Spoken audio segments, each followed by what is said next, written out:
बहुत साल पहले मनोहर नगर में एक अनाथ ब्राह्मण रहा करता था जिसका नाम पिठत था। वह देवी दुर्गा का बहुत बड़ा भक्त हुआ करता था। युवा होने पर उसकी शादी हुई और फिर कुछ दिनों के बाद उसकी पत्नी ने एक कन्या को जन्म दिया जिसका नाम सुमति रखा गया। जब उस कन्या को ज्ञान हुआ तो जब भी पिठत देवी दुर्गा की पूजा अर्चना करता वह कन्या वहाँ बैठी रहती। लेकिन एक दिन वह कन्या देवी दुर्गा की पूजा में बैठने की बजाय अपनी सहेलियों संग खेलने चली गई। यह देख पिठत अपनी पुत्री पर क्रोधित हो गया और उसके पास जाकर कहने लगा, रे दुष्ट, आज तुमने माँ दुर्गा की पूजा क्यों नहीं की? इस अपराध के लिए मैं तेरी शादी एक कुष्ठ रोग से ग्रसित युवक से कर दूंगा। पिता की बातें सुनकर सुमति को बड़ा दुख हुआ, लेकिन वह अपने पिता से बोली, पिताजी, मैं आपकी पुत्री हूँ और आप जैसा चाहें वैसा कर सकते हैं। अगर मेरे भाग में कुष्ठ रोगी पति ही लिखा होगा तो मैं क्या कर सकती हूँ, क्योंकि जो इंसान जैसा कर्म करता है उसे वैसा ही फल प्राप्त होता है। क्योंकि कर्म करना मनुष्य के अधीन है पर फल देना ईश्वर के अधीन है।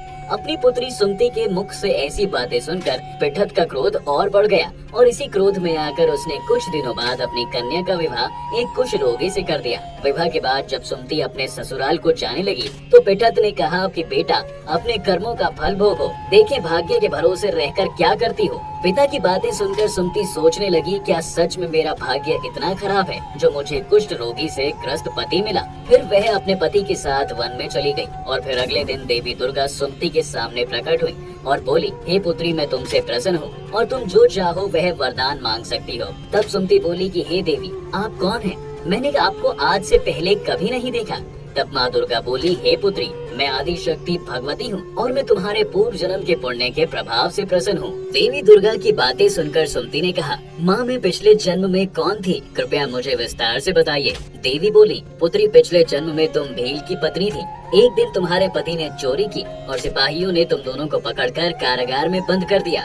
उन लोगों ने तुम दोनों को भोजन भी नहीं दिया। उस समय नवरात्र का दिन चल रहा था और तुम दोनों ने नवरात्र के दिनों में कुछ भी नहीं खाया और न ही जल पिया था, जिस कारण अनजाने में ही सही लेकिन तुम्हारा 9 दिनों तक नवरात्र का व्रत हो गया और उसी व्रत के प्रभाव से प्रसन्न होकर मैं तुझे यहाँ वरदान देने आई हूँ।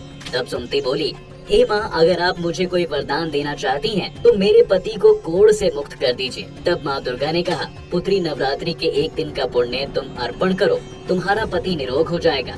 फिर सुमति ने ऐसा ही किया और उसका पति निरोग हो गया। यह देख सुमति देवी की स्तुति करने लगी। सुमति की बातें सुनकर देवी बहुत प्रसन्न हुई और फिर नवरात्र व्रत की विधि विस्तार से बताते हुए कहा, हे पुत्री, नवरात्र में 9 दिन तक विधि पूर्वक व्रत करना। यदि दिन भर का व्रत न कर सके तो एक समय भोजन करें। विद्वान ब्राह्मणों से पूछकर घट स्थापन करें और महाकाली, महालक्ष्मी, महासरस्वती देवी की मूर्तियां स्थापित कर उनकी विधि विधान पूजा करें और पुष्पों से विधि पूर्वक अर्घ्य दें। इन में जो कुछ दान कर सकती हो वो जरूर करना। नवरात्र व्रत करने से अश्वमेध यज्ञ का फल मिलता है। इसके बाद देवी अंतर ध्यान हो